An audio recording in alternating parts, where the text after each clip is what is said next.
આજે વૈશાખ સુદ છઠ છે, શનિવાર છે, 3/5/2025 વર્ષ છે. મુક્તાનંદ સ્વામીએ પ્રશ્ન પૂછ્યો કે વાસનાની નિવૃત્તિ થયાનો સો જબરો ઉપાય છે કે એક સાધનમાં બધા સાધન આવી જાય, પણ વાસના હારી કૂટી બારી એવી છે. ભાઈ નીતિનભાઈ, ખાંડીને મરી જાઓ તો કંઈ આમાં એ જેવું હોય તેવું થાય.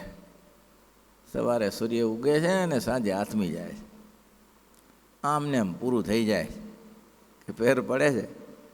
ક્યારેક એવું થયું કે આ સૂર્ય ઉગ્યો અને આથમી જશે, આપણે શું કરીશું? કોઈ મજૂરી કામ આપ્યું હોય કે તો આટલું કામ પૂરું કરવું પડશે, નહીં તો તને પગાર નહીં મળે. તો કેવો લાગી પડે કે હા, સૂર્ય સામે જોયા જ કરતો અને કામ કર્યા કરતો, એટલે આવી ગયો. આ જો અસ્ત થઈ જશે ને, નહીં થાય ને તો કંઈ નહીં, ખાલી હાથે જવાનું થશે. તેમાં આપણે ખાલી હાથે જઈએ એવા છીએ. ગમે એટલું કહીએ વાસના, પણ કંઈ ભલી વાર ના આવે એવું છે. શ્રીજી મહારાજ બોલ્યા છે, જેને શ્રદ્ધા તથા હરિજનને વિશે, હરિજનના વચનને વિશે વિશ્વાસ તથા ભગવાનને વિશે પ્રીતિ તથા ભગવાનના સ્વરૂપનું મહાત્મા, 4 વાના જેના હૃદયમાં હોય તેની વાસના નિવૃત્તિ થઈ જાય છે. પહેલામાં પહેલી શ્રદ્ધા જોઈએ. શ્રદ્ધા જ નથી તો પછી હરિને હરિના જનનો વિશ્વાસ જ નથી, તો વચનમાં વિશ્વાસ નથી તો શું વાસના ટળે? આંધળો વિશ્વાસ જોઈએ. આપ કહ્યું તો થાય જ, એક નગર શેઠે કર્મચારી રાખ્યો, વૈષ્ણવ હતો, ગોલો રાખ્યો. પછી એને કીધું કે તને હું રાખું તો છું કર્મચારી તરીકે, તારું નામ શું? તો કે જે પાડો એ, તમે જે રાખો તે નામ. અચ્છા, તને સુવા માટે જ્યાં સુવા આપો ત્યાં. અચ્છા, ખાવાનું જે આપો તે, કામ કરવાનું જે આપો તે. બોલો, હવે એને કઈ તકલીફ પડે? બધે મત્યાર. નામ જે રાખશો, ગાંડો ગેલો જે રાખશો, મારે તો તમારે કામ કરવાથી કામ છે. હું તો તમારી નોકરી કરવા આવ્યો છું. એમાં મને આ કામ કરવું કે તે કામ કરવું એવું ઊંચા છે. ત્યારે આ એક મહત્વનું છે. ઘણા લોકોને ગાંઠ બંધાઈ જાય છે કે હું તો આ જ કરીશ, હું તો આ નહીં કરું. એ ગાંઠ બંધાઈ જાય. ભગવાનના ભક્ત હોવા છતાં પણ આવું થાય છે. ભાઈ, ભગવાનના ભક્ત હોય એને એવું થાય છે, હું આ જ કરું, મને આ ન ફાવે. પણ તારે ભગવાનની સેવા જ કરવાની છે. તેમ ફૂલહાર પૂરવાના હોય તો ફૂલહાર પૂરો, સાવણી કાઢવી હોય તો સાવણી કાઢ. સાવણી મને ન ફાવે, હાર પૂરું. અથવા તો સાવણી કાઢતો કે સાવણી કાઢવાનું ફાવે, બીજું ના ફાવે. જે કહો તે કરીશ. ભગવાનને કહેવાનું, પ્રભુ તમે જેમ રાજી રહો તેમ હું કરવા તૈયાર છું. શ્રદ્ધા જ નથી તો બે પેલા જોગીઓનો દ્રષ્ટાંત આપે. તપસ્વી તપ કરવા લાગ્યા ઝાડ નીચે બેસીને. નારદજી પસાર થયા, પૂછ્યું નારદજીને કે ભાઈ અમે અહીંયા તપસ્યા કરી છીએ, પણ ભગવાન અમારી નોંધ રાખે છે કે નહીં? પ્રભુને પૂછ્યો ને? ભલે નારદજી કે પૂછી લઈશ. નારદજીએ પૂછ્યું, પેલા 2 તપસ્વી તપ કરે છે, એનું શું છે? તો કે એક તપસ્વી જે ઝાડ નીચે વર્ષોથી તપ કરે છે ને, ઝાડ નીચે તપ કરે છે, એને જેટલા ઝાડમાં પત્તાઓ છે ને એટલા વર્ષ થશે ત્યારે હું એને દર્શન આપવા આવીશ. બીજો હતો, બીજાને કહ્યું કે એને તો કે એની હજી નોંધ ચાલુ નથી થઈ. એ તાજો લાગ્યો છે ને. પેલો પત્તા નીચે બેઠો તો ઝાડના પત્તા નીચે કે આ ઝાડના પત્તા કેટલા, અને એ ભગવાન ક્યારે આવે? કેટલા વર્ષથી કૂટાઈએ છીએ, આ કાંઈ વરે નહીં, થાવ રવાના, પોટલું બાંધીને રવાનો. પહેલાંને ખાલી એટલું કીધું, હજી તારી નોંધ નથી. પણ ભગવાનને ખબર તો છે ને, હું ખબર તો હોય ત્યારે જ કીધું, નોંધ નથી લીધી. નાચવા લાગ્યો કે લે આટલા વિશ્વમાં આટલી બધી ભૂમિકા, એમાં મારી એ ભગવાનને ખબર તો છે કે હું અહીંયા તપ કરું છું. ધન્યવાદ. આ આપણે બધું આવી ગયું. નાચવા લાગ્યો, ભજન કરવા લાગ્યો, લાગી પડ્યો. થોડા જ સમયમાં ભગવાને દર્શન આપ્યું. ભગવાનને કહ્યું કે તમે તો એમ કહેતા હતા કે ઓલાને વૃક્ષના પાંદડા થાય, મારે તો નોંધ જ નહીં લીધી. તારી લાંબુ તો ઘણું હતો, પંથ તો ઘણો હતો, પણ તને એવી શ્રદ્ધા જાગી ને તને એવો ભાવ જાગ્યો એટલે બધા પાંદડા કપાઈ ગયા, ટૂંકું થઈ ગયું બધું રસ્તો. ભાઈ શ્રદ્ધા, હરિ અને હરિના વચનને વિશે વિશ્વાસ હોવો જોઈએ પહેલો, તો જ કામ થાય. તે સિવાય કેટલું સરસ વચનામૃત છે. મહારાજ કે પહેલામાં પહેલી શ્રદ્ધા, પછી બીજું હરિ અને હરિના વચનને વિશે વચનમાં શ્રદ્ધા. એને કે એ બોલે છે એ થશે જ. આવા તો ઘણા બોલનારા મળે, પતી ગયું. આવા તો બોલનારા ઘણા મળે, વચનમાં જ વિશ્વાસ નથી. તો વચનમાં વિશ્વાસ રાખો, ભજનમાં ભળી રે.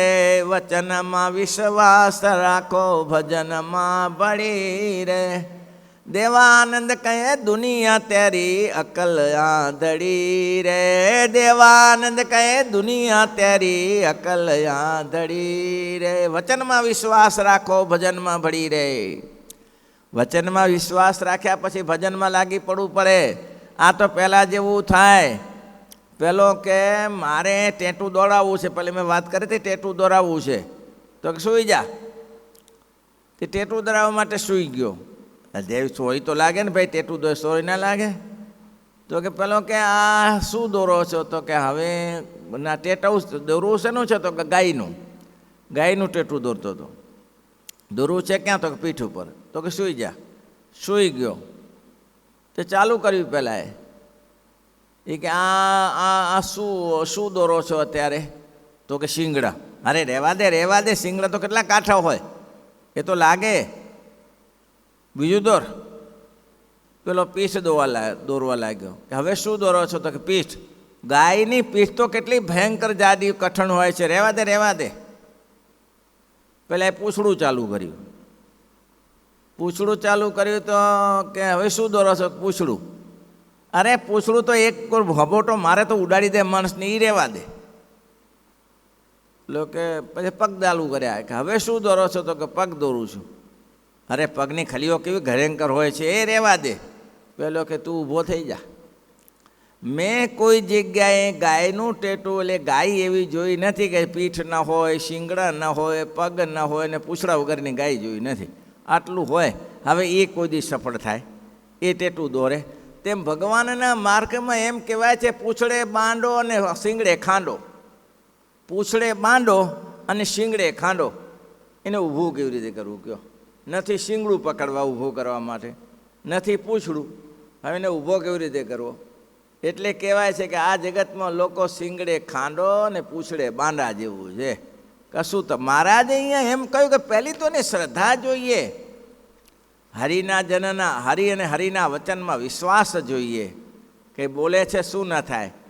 અને એમાં કહ્યું ને, કેસરી સિંહને રે જેમ શંકા મિલે નહીં મનમાં. કેસરી સિંહને રે જેમ મિલે નહીં મનમાં. એકાએકી રે નિર્ભય થઈ વિચારે વનમાં. એકાએકી રે પંડે છોટો રે મોટા મેંગરને મારે. પંડે છોટો રે હિંમત વિનાનો રે હાથી તે જોઈને હારે. હિંમત વિનાનો રે. આ પુરુષોત્તમ નારાયણ મળ્યા પછી એના અંતરમાં આનંદ રહેવો જોઈએ. આઠો પર મને કોણ મળ્યા છે, મને કોણ મળ્યા છે. અને એવી શ્રદ્ધા લાગી પડે, માળા કરવા લાગી પડે. માળા 5 માળ કરતાં માળા કરતાં કરતાં હાંજે ગગડી જતા હોય એને ક્યાં મળે? કામ આખો દી કરે. પહેલાંના જૂના ખેડૂતો હતા ને, આખો દિવસ ખેતરમાં પૂરા વાળે, પછી સંતો પાસે 5 માળાનું નિયમ લીધું હોય, આખો દી કામ કરીને આવ્યા હોય, પછી સાંજે મંદિરના પગથિયા ઉપર બેસી અને 5 માળાનું નિયમ કરે. આ કેવી ઊંઘ ચડે? આખો દી કૂટાઈને આવે, ઊંઘ કેવી રીતે ચડે? પછી માળા કરે સ્વામિનારાયણ સ્વામિનારાયણ સ્વામિનારાયણ, તે માળા જ પૂરી ન થાય. જ્યાં માળા કરવા ત્યાં જોકું આવે. પછી એવો કંટાળે ને કે મારા બધા મણકા જ ફરતા નથી. હા, તે માળાનો શું દોષ એમાં? માળા 5 કરતાં કરતાં તો દમ નીકળી જાય. આખો દી પૂરા વારતા દમ ના નીકળ્યો. 5 માળાના જેટલા મણકા છે એટલા તો પૂરા વારીને આવ્યો. 500 પૂરા, 500, 550 પૂરા વારીને આવ્યો. એમાં તકલીફ ના પડી, માળા ફરવામાં તકલીફ પડે. માળા પૂરી જ થતી નથી, મણકો જ નથી આવતો. મણકો નહીં, તારો અંત નથી આવતો. એવું છે ભાઈ. હા, ભજન કરવામાં તકલીફ પડે છે. દેવાનંદ કહે દુનિયા તેરી અકલ આંધળી રે. દેવાનંદ કહે દુનિયા તેરી અકલ. ભજી લો ભગવાનને સંતને મળી રે. ભજી લો ભગવાનને પ્યાર સંતને મળી રે. ભગવાનના ભક્તને હવે ત્રીજી, ભગવાનની વિશે પ્રીતિ. ભગવાનની વિશે પ્રીતિ. શ્રદ્ધા હોય પણ શ્રદ્ધા બીજે રસ્તે ચલી જાય તો? શ્રદ્ધા હોય પણ શ્રદ્ધા બીજે રસ્તે ચાલી જાય તો શું કામની? શ્રદ્ધા એક શેરડીનો સાંઠો, પુનિત મહારાજ કહે છે. શ્રદ્ધા એક શેરડીનો સાંઠો, અને તેને ડગલે ને પગલે દુઃખ કેરી ગાંઠો. શેરડી ખાધી છે? શેરડી આગળથી ખાવાની પાછળથી? શેરડી, શેરડીનો સાંઠો આખો ખાવો, એક કાતરી ખાઈને છોડી દે એના માટે ચિંતા નહીં. પણ આખો સાંઠો ખાવો ને આગળથી લેવો કે પાછળથી? ભાઈ તમારું શું કહેવાનું? હે, શેરડીનો આખો સાંઠો ખાવો હોય તેને આગળથી લેવો કે પાછળથી લેવો? પૂર્ણ સામે કેવી રીતે લેવું આખો સાંઠો ખાવો? હે, તમારું બરાબર. સાંભળો હવે. આગળ ગળપણ હોય, પાછળ ફિકાસ હોય. આગળ ગળપણ હોય, પાછળ ફિકાસ હોય. થાય છે શું?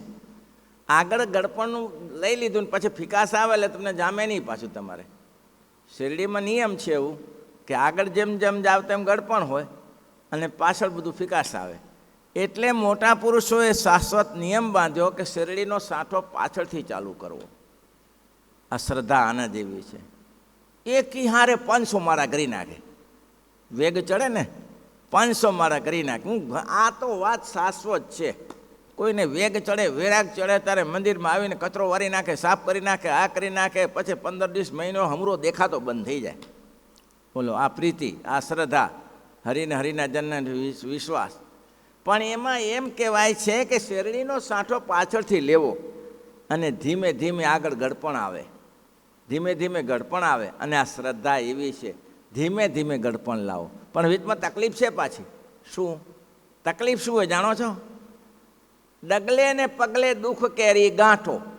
તમે ભગવાન વિશે શ્રદ્ધા રાખશો એટલે લોકો તમને છોડી દેશે. છોડી દેશે. વિવેકાનંદે કહ્યું કે કોઈ પ્રગતિ કરશો, ભજનની પ્રગતિ હોય કે ભક્તિની પ્રગતિ હોય કે ગમે તે પ્રગતિ કરશો એટલે સમાજ તમારી પાસે તૂટી પડશે. સમાજ તમારી પાછળ તૂટી પડશે, ચારે બાજુથી લાગી પડશે. નિયમ જ છે એવું. સહન ન કરી શકે. પણ એકવાર તમારી સ્ટેજ ઉપર પહોંચી ગયા પછી એ જ પગે લાગવા આવશે. એકવાર તમે સ્ટેજ ઉપર પહોંચી ગયા પછી એ જ તમને પગે લાગવા આવશે. નિયમ છે એવું. તમારે સ્ટેજ ઉપર વિનોબા ભાવે પોતાનો ઇતિહાસ લખે. વિનોબા ભાવે કે હું નોબેલ પ્રાઇઝ થયો, મને નોબેલ પ્રાઇઝ ભારતનું મળ્યું. નોબેલ પ્રાઇઝ મળ્યા પછી ભલભલા લોકો હારતોરા કરવા માટે આવે. ભલભલા લોકો હારતોરા કરવા માટે આવે, ખેસ ઓઢાડે, આ કરે તે કરે. આમ આખો દેખાડો ચાલ્યો. પડોશી જોયા કરે, મારે આ કાલે અહીંયા રખડતો હતો, આ આખું દુનિયા ભેગી થાય છે આની પાછળ. કોઈ દિવસ પગે લાગવાના આવે, પગે ના લાગે. એને ઘૃણા જ જોયા કરે, એને ઘૃણા દ્રષ્ટિ જ કર્યા કરે. વિયોનાભાઈ પોતે પોતાનું લખે છે.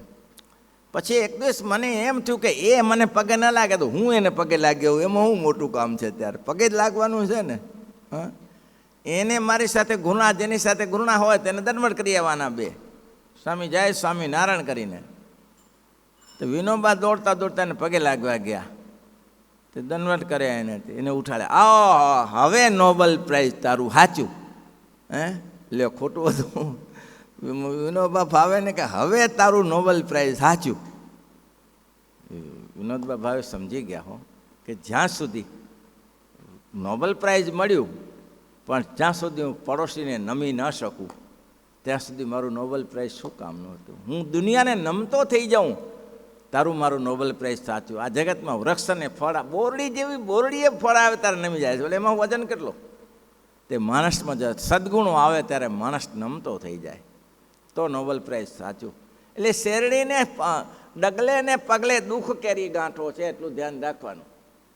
ડગલે ને પગલે દુઃખ કેરી ગાંઠો. શેરડીની કાતરી ખાઈએ ને એટલે ગાંઠ આવે, કાતરી ખાઈએ ને ગાંઠ આવે. તે શેરડીની એમ કહે છે કે શેરડીનો સાંઠો એક સંસાર, એક શેરડીનો સાંઠો, એમાં ડગલે ને પગલે દુઃખ કેરી ગાંઠો. આ બધી ગાંઠો ઉલ્લંઘિત જવાનું. જેને પ્રગતિ કરવી છે, ભક્તિનો માર્ગ હોય કે વ્યવહારનો માર્ગ હોય, જેને પ્રગતિ કરવી છે એ ગાંઠોને હલ કરતી જવી પડે. ભાઈ એક એક ગાંઠોને તોડતી જવી પડે. અને જ્યારે બધી ગાંઠો તોડી જાઓ પછી શું થાય? બધી ગાંઠો તૂટી ગઈ અને આગળ થળિયાની પાસે, શેરડીના થળિયાના ભાગ પાસે ગયા. કેટલો સરસ પુનિત મહારાજે લખ્યું છે, ગાંઠ પાસે છેલ્લે ગયા ત્યારે ખાઈ ન જાઓ. એ ગાંઠ પાસેની એક કાતરી છે ને એ ખાઈ ન જાવી. તો શું કરવું? ગળપણ તો વધારે હતું, એમાં ગળપણ વધારે હતું, ખાઈ કેમ ન જવું? તો કે જમીનમાં રોપી દેવું. હા, જમીનમાં રોપી દેવું. સમજાય છે? રૂપક છે આખું પુનિત મહારાજનું. પુનિત મહારાજ કહે છે તમે જેમ ગાંઠો તોડતા તોડતા આગળ વધ્યા એ સંસ્કારો બીજામાં રોપો કે ભાઈ આગળ વધવું હશે તો આ ગાંઠો તોડવી પડશે. ભગવાને કીધું કે હા એ તો કરવું પડશે. શું? સમૃદ્ધિ સમુદ્રમાં ગઈ છે, તો બારે લાવવી પડે. શું કરવું પડે? નેત્રું લાવો, રવૈયો લાવો. અરે બાપા આ કઈ શું સામાન્ય છે સમુદ્ર વલોવો? તો કે કંઈ વાંધો નહીં, હવે પહેલામાં પેલું દેવો ને દૈત્યને ભરે નહીં. કેવી સરસ કથાઓ. દેવો ને દૈત્યો સામે બાહુ ચડાવે. તો કે એકલાથી તો આ સમુદ્ર મંથન થાય નહીં. તો કે દૈત્યોને મળો. ભગવાન વિષ્ણુ કહી દૈત્યોને મળો. એ ક્યાં મળવાથી કામ ઠેકાણું પડે એવું? એ તો શત્રુને શત્રુ છે તો તમારા ભાઈઓ જ ને. કશ્યપના દીકરાઓ ને બધા, દિતિના દૈત્ય, અદિતિના દેવ, છે તો તમારા એક બાપના દીકરા છો ને. તો કે હા, કરો દંડવટ, મળો એની સાથે. એની સાથે મળ્યા પછી ભાગ આપવો પડે.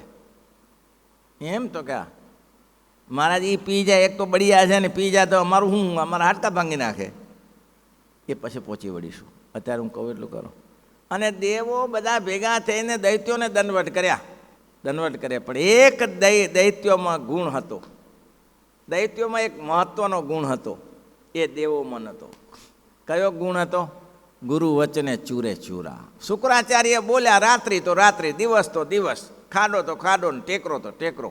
આનું શાસન, મિલિટરી શાસન શુક્રાચાર્યનું. ઓર્ડર થયો પછી ભાગવા માંડો. આ ગુરુદેવ હતો. દેવોમાં, દૈત્યોમાં ગુણ હતો. આ લોકોએ દંડવટ કર્યા, વાતચીત કરી કે ભાઈ આ સમુદ્ર મંથન થાય છે, તમે અમારા ભાઈ છો, એક બાપના દીકરા છીએ, ઝઘડા ન કરવા જોઈએ આપણે, ઝઘડામાં લાભ નથી. ઝઘડાનું મોં, ક્લેશનું મોં કાઢું. તે દેવોએ પછી કે સારું ત્યારે દૈત્યો કે પણ અમને મળે હું, તમને અડધું અમૃત નીકળશે, તમને અડધું આપીશું. આ અમૃતમાં બીજું બધું નીકળશે, 14 રત્ન નીકળશે, એનું શું પછી એનું? એમાં જેને યોગ્ય હશે તેને આપ્યું. નક્કી થયું, લાગ્યા સામે સામે. અને પાછું દૈત્યો તો ભારે ને પાછા. ભગવાને યુક્તિ બધી શીખાડી કે તમે છે ને મોઢા પાસે ઊભા રહેજો દેવોને કે, અને દૈત્યને પૂછડું આપજો. ઊંધા જ ચાલે. અમુક લોકોને શેંગડા પકડાવો ત્યારે પૂછડું પકડે, સીધા ના પકડે. તો દેવોને પૂછડું પકડે, દૈત્યોને પૂછડું પકડાયું અને દેવોને મોઢું પકડાયું. દૈત્યો આવીને પૂછડા પાસે અમે એવા નમાલા છીએ, અમે એવા નમાલા જે પૂછડું પકડીએ? તમે મોઢું પકડો ને અમે પૂછડું પકડીએ એમ ને? એવા અમે નમાલા નથી. જો આ વચનામૃતમાં કહે છે શ્રદ્ધા સિવાય નહીં થાય, એમાં ગમે આટી ઘૂંટી આવે તો એને પાર કરવી પડશે. ભગવાન કે વાત સાચી છે. આની 36ની ગણતરી છે ને, તમારે 33ની, 3 કરોડ વધારે છે. એટલે એને મોટાને પેલું સારો ભાગ આપવો પડે. લીધો. અને જ્યાં મંથન શરૂ કર્યું તો એ પૂંછડામાંથી કંઈ નીકળે નહીં, મોઢામાંથી જે ઝેરના ફુવારા નીકળ્યા ને તે ત્યારથી મારા પેલા દૈત્યો બધા કાળા થઈ ગયા, હજી કાળા ને કાળા રહે છે. આટલું બધું કર્યા પછી આટલી બધી મહેનત કર્યા પછી શું નીકળ્યું? અમૃત નીકળવું જોઈએ ને, ઝેર નીકળ્યું. બોલો, કોઈ પણ ધંધો શરૂઆત કરો ઝેર જ નીકળશે. કોઈ પણ ધંધો કરો શરૂ, આ ગુરુકુળ શરૂ કર્યું ત્યારે લોકો શું ને શું બોલતા હતા.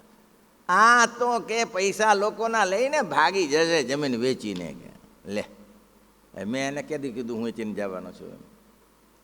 હું વેચીને જવાનું કેવું છે? મેં ક્યાં કીધું? આ તો કે આને પૈસા ભેગા કરવા આવ્યો છે, અને પૈસા ભેગા થશે ને એટલે ગુરુકુળ બધું ઊંચો મઠ. આ કોઈ દિવસ કંઈ ગુરુકુળ કરતા હશે. હવે એને શું કહેવાનું? 3 વર્ષ સુધી પડ્યું રહ્યું, એક દિવાલે ન ચણી, ચણે જ્યાંથી પૈસા વગર શું કરે?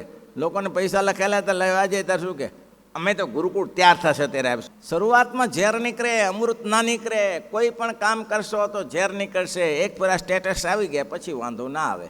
એટલે છેલ્લે કહે છે કે સમુદ્ર મંથન કર્યું તો ઝેર નીકળ્યું, પછી 14 રત્ન નીકળ્યા અને અમૃતે નીકળ્યું, બધું થયું. અને પછી ભગવાને બધું એ તો વ્યવસ્થા કરી દીધી છે. દૈત્યોને એક બાજુ મૂકીને દેવોનો દોષ પાઈ દીધું. પણ તમારે પ્રયત્ન માટે પહેલામાં પહેલી શ્રદ્ધા કેવી ભાઈ? પહેલામાં પહેલી શ્રદ્ધા હરિને હરિના વચનમાં વિશ્વાસ. પહેલામાં પહેલી શ્રદ્ધા હરિને હરિના વચનમાં વિશ્વાસ. ત્રીજી શું કીધું? પ્રીતિ. પ્રેમ ન હોય તો શ્રદ્ધા હોય, બધું હોય. શ્રદ્ધા એક અલગ વસ્તુ છે, પણ એક શ્રદ્ધા જોડવી છે એમાં. શ્રદ્ધા માટે કોઈ સ્થાન તો હોવું જોઈએ ને. તો શ્રદ્ધા હોય પણ શ્રદ્ધાની સાથે વારી મીડિયા કંઈક હોવું જોઈએ તમારે. કેની સાથે શ્રદ્ધા જોડી? આપણે શ્રદ્ધા હોય પણ આપણે ભગવાનની મૂર્તિમાં જ રસ ન ધરાવતા હોઈએ, પ્રીતિ ન હોય, તો એ શ્રદ્ધાને કરવું શું? કીર્તન કોના બોલીએ? ઘરવાળીને કીર્તન બોલવાના, છોકરાને કીર્તન બોલવાના. પણ ભગવાનમાં પ્રીતિ છે તો ભગવાનના કીર્તન બોલાય છે. એટલે બીજી પ્રીતિ. હવે મહાત્માની વાત કાલે કરીશું. બહુ સરસ વચનામત છે હો ભાઈ, ગમે એવું વચનામત છે. મહારાજે ઘણી વાતો સરસ કરી છે. જો માણસને ઉતરે તો કામનું, ના ઉતરે તો કંઈ નહીં, ચાલ્યા કરે છે. આ વચનામૃત આપણે નતા જન્મ્યા ત્યારે થઈ ગયા હતા ને. આપણે નહીં હોય ત્યારે વચનામૃત રસે. ગંગા નદી તો વહે છે, તમારી તાકાત એટલું પાણી પીવો. ગંગા નદી કે બંધ નહીં થઈ જાય, તમે પાણી નહીં પીવો તો બંધ થઈ જશે?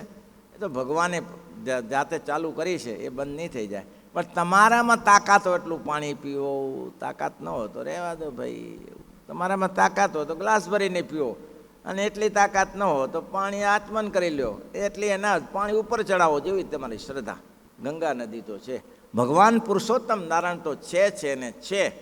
અનંત જીવોના કલ્યાણ કરવા માટે બેઠા છે. આમ અંદરથી વિચારો, આંખ બંધ કરીને ક્યારેક વિચારજો ત્યારે એમ થશે આ ના મળે હો, આવું ના મળે, આવો અવસર ના મળે, આવી કથા વાર્તા, આવો સત્સંગ મળે નહીં ભાઈ.